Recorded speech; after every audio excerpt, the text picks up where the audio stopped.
Jadi bukan kayak kripto ya Bu, high risk high return, bukan ya. Jadi perumahan tuh sebenarnya dia bagus, bermanfaat dan efisiensi bagus, tapi kemudian ini tadi ada risk kalau memang undang-undang ini terjadi. Nah, oke, saya mau dengar solusi dulu. Pertama, saya mau dengar dari Ibu Retno deh, Bu Retno. Kacamata KPAI ini, solusi jalan tengahnya dari kacamata KPAI seperti apa?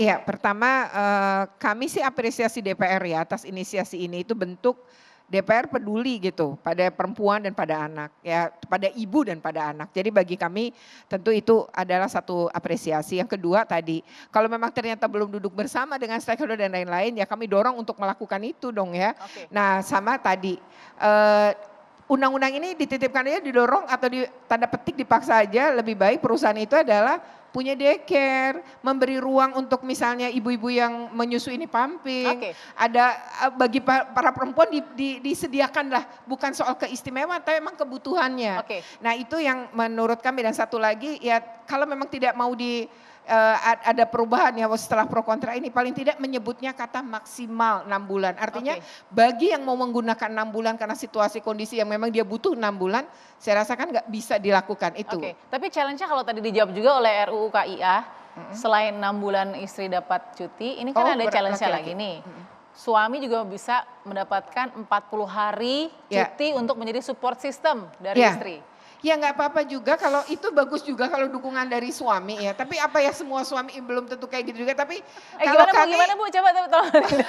Coba maksudnya belum tentu. Dari beberapa obrolan, malah pusing suami saya lebih sering main HP, terus hanya minta bikinin kopi, saya juga malah tambah riwuh gitu. Itu juga ada rupanya cita-cita gitu. Tapi support city ini kan niatnya juga baik di DPR. Jadi kalau memang itu bisa juga kan disebut kata maksimal. Lalu kemudian sekarang ada model WFH ya, kecuali tadi ya Bu Garman dan lain kan nggak bisa WFH ya.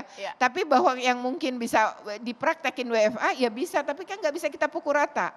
Nah artinya untuk yang laki-laki ya ini tentu kalau pada sisi KPAI ya Mbak, kita tentu support gitu, ini karena bagus. Support system. Karena urusan walaupun anak tadi main HP itu tadi. juga ayah dan ibu ya kan, nggak semua memang ya. Tapi maksud tadi ceritanya kisah ya. Saya sih nambahin aja, kultur kita ini agak berbahaya juga. Wah, Kan di Indonesia ini kultur ya, kulturnya itu begini.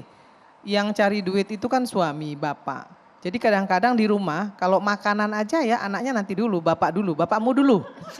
Loh, itu fakta. Ini jangan kamu makan ya, ini punya bapakmu. Ya kan begitu. Nah, nanti kalau si suami dapat cuti 40 hari, tetap aja si suami ini jadi dorotuan di rumah.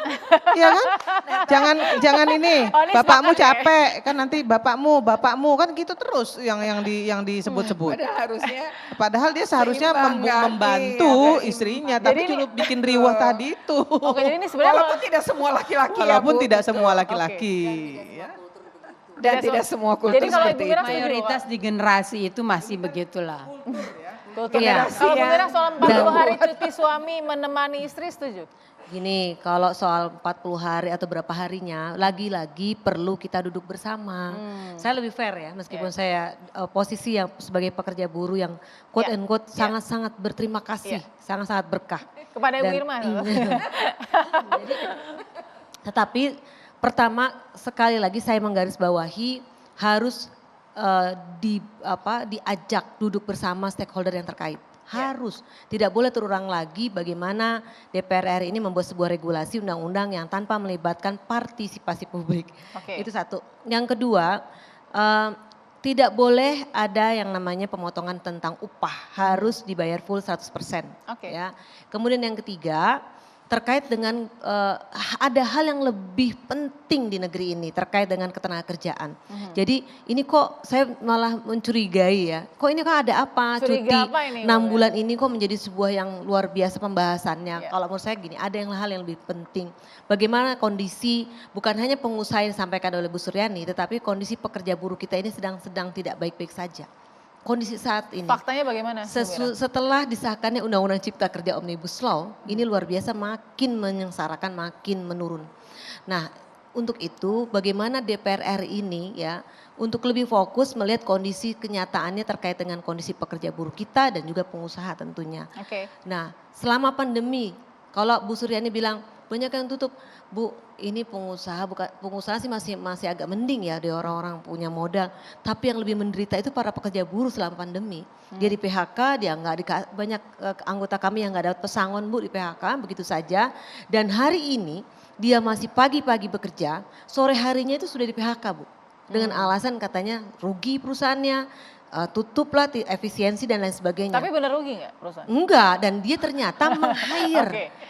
Meng-hire, membuka lowongan pekerja-pekerja baru. Ya. Dengan status outsourcing dan kontrak. Ini setiap hari saya dapetin seperti itu. Ini makanya yang lebih penting tuh ini harus diurus gitu loh. Kemudian yang ketiga, belum lagi para pengusaha yang mempekerjakan sudah hampir 10 tahun orang pekerja tetapi dia masih kontrak terus. Dan upahnya masih UMP aja. Dan belum lagi kemarin kami baru mendapatkan salah satu perusahaan terkenal makanan ini di Indonesia, tapi Amerika punya. Ini juga nggak bayar THR-nya pada pekerja tahun 2021, 2022 baru dibayar kemarin. Itu pun karena kita paksa, kita ancam boykot, baru dibayar. Belum lagi para pekerja yang hamil di PHK.